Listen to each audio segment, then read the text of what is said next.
Well, we're living in the Purakino Valley, which is the Longwoods in behind us, and this is a wetland that we've just created. We've sort of changed our farming practices from just putting drains in and identifying areas on the farm that are sort of hot spots or areas that we can put these natural features in to work with the water quality. We see the water quality as a bit of the blood on the farm and the necessary to look at what it's bringing in and what's going out, and these are sort of like the kidneys of the water systems. And so with the sediment ponds that we've put in, and now we're looking at wetlands and areas, that's what we've been doing on our farm to sort of try and improve the water quality that's going through our farm and identify where the issues are and trying to do something proactive towards getting it right. I'm just thinking how beautiful it's going to look when it's finished. Yeah. The grasses and the native trees. How many are we going to plant? It's about $6,000 worth of funding going in. So there's a variety of sailings, different trees going in, kaikatea. So we're trying to recreate a bit of the natural environment that was originally here in this basin. It sort of links in with where our bush block comes in and our existing farm comes in. So it's almost like the plus sign in the equation that we've got. So. When we converted a number of years ago, I think this is their 6th season, farm succession was a very important part of that equation, and for succession to be successful going forward, the environment is a big part of that equation. So that's why, or part of the reason for that focus. What are some of the things that you guys are doing? Riparian planting, nutrient management, and just generally trying to be as proactive as we can and as sustainable as we possibly can. Well, hopefully to supplement our income, like we planted the 1,000 trees, so we didn't want to derive a full income from the trees, but maybe enough to supplement an income, and so we could derive some income off their property. The other plantings, that was to make our property a little bit different, to make it a nice place to live. What else, Maggie? To attract the birds. Yeah. And perhaps the native block is a sort of a repayment to the environment. Yeah, just all the animals and daffodils, Hi, welcome to Parawa. I'm Maurice, and this is myself and my partner Rosie Hore Farmers Place. It's 1,800 hectares, balance of hill and flat. We're a sheep and beef property. Looking after the environment here is important to us from a production point of view, especially with our lambing.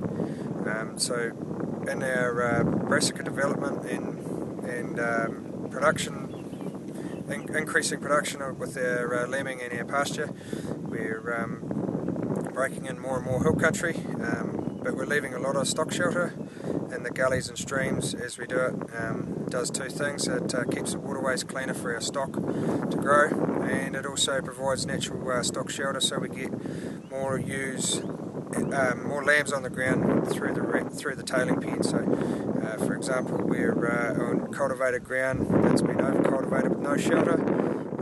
After a rough start through lambing, ewes have been coming through the pen, and they've been around about 100% with no shelter.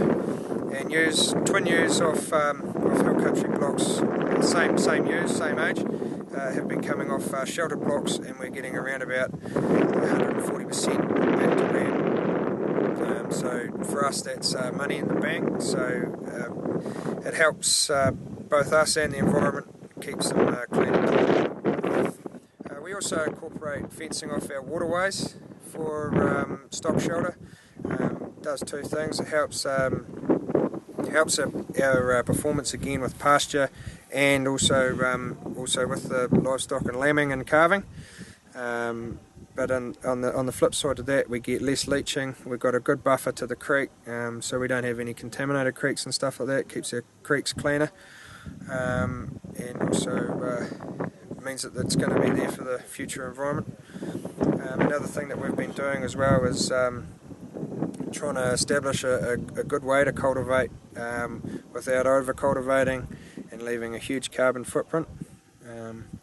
Yeah, all sort of towards to benefit the bank balance, the production of the farm, and the environment as well. Look after that so it's something there for the future. We're developing bush country that was previously historically logged. The bush is second generation scrub, really, predominantly scrub, but we're leaving pockets of native untouched.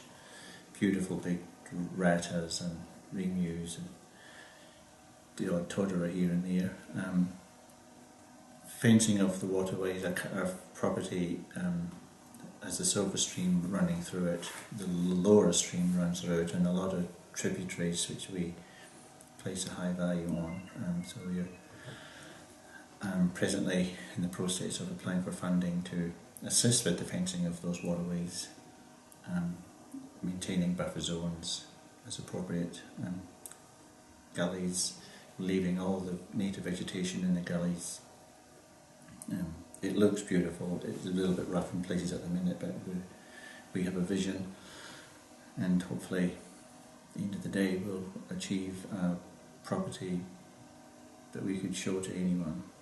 The goal is to have a model farm, everything efficient and neat and tidy and everything done correctly. We've applied for QE2 funding over several pockets and over all the property, and we're just in the process of fencing those pieces off. It'll add value to our farm just because it's nice to look at, and it's also going to be shelter for the sheep, and it means that our paddocks can be more intensely farmed and then still protect the bush as well. And we feel it's a logical thing to do. The Q2 covenants, we feel it's a logical thing to do. Beautiful bush. People who have had the opportunity to walk through it are very surprised at the quality and what's there, and the size of the rattas are just enormous. They're just huge, and we'd be ashamed to see anything else done except protection. Well, it's got to be something, yeah, where you live and where you farm, it's something you want to be proud of and be proud to show people around. So we like the farm, or I like the farm when we first looked at it, because it is sunny country. It lies into the sun, nice rolling ridges, but it did need a bit of a tidy up. We're going to be here for a long time, so we may as well make it as good as we can. Environmentally, we enjoy shelter. We know what it's like to be out on a cold day ourselves, and our stock certainly appreciate the shelter as well. So that's something we've worked towards, but it's just a lovely place to work and bring up a family as well, so it's a great spot.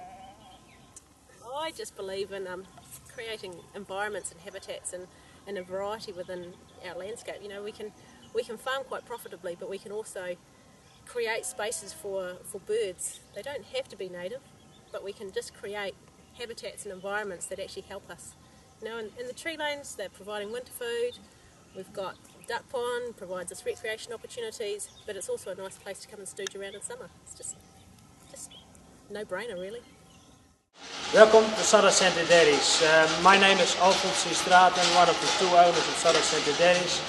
The reason we have entered the environmental awards is that we believe we've got an environmentally sustainable farming model by having the ability to house the cows for when the conditions aren't suitable for outside pasture grazing. On behalf of Southland Dairies, I would like to thank you very much for that opportunity. Thank you very much. Hi, my name is Stefan Zeestraten, Operations Manager at Southland Dairies. The barns also give us the ability to formulate diets according to the nutrient levels in the pasture at the time. When the diet is well balanced in a cow, less nutrients is passed through the cow, and therefore feed is used more efficiently and ultimately better for the environment. Hi, I'm Adam Davis. I'm a nutrient advisor for Southern Centre Dairies. From my farming and fertiliser application experience, I've seen that one of the main problems in farming is utilisation of nutrient. Here at Southern Centre Dairies with the barns, we can capture and utilise that organic matter very precisely per paddock, and evidently better for waterways, better for the soil with the cows not being on there in the wet, and all in all growing more pasture by use of organic fertilisers.